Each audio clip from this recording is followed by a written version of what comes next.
Hi friends, இன்றைக்கி உலிவா கஞ்சி பண்ணலாம். அதுக்காக நான் உணக்கலரி இல்லைன்னா ஜம்பா பச்சரின்னு சொல்கிற அரிசி எடுத்துருக்கிறேன். 3/4 கிளாஸ் அரிசிக்கு 1 ஸ்பூன் நிறைய வெந்தயம் போட்டு அதை நல்லா கழுகிட்டு குக்கரில் போட்டு கொஞ்சமாக சால்ட்டு போட்டு நல்லா வேக வச்சு எடுத்து வச்சுருக்கிறேன்.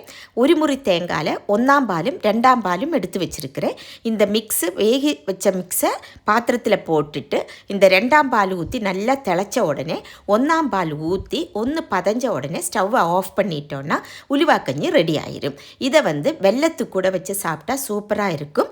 இது ஹெல்த்துக்கு ரொம்ப நல்லதாக்கும். இந்த அரிசியை தான் குருவாயூரில் கிடைக்கிற பால் பாயசத்துக்காகட்டும், சபரிமலையில் கிடைக்கிற அரவண பாயசத்துக்காகட்டும் யூஸ் பண்ணுறது இந்த அரிசி தான். ஆனால் சாதாரண பச்சரிசியில் கூட இந்த மாதிரி பண்ணலாம். தேங்க்ஸ் ஃபார் வாட்சிங்.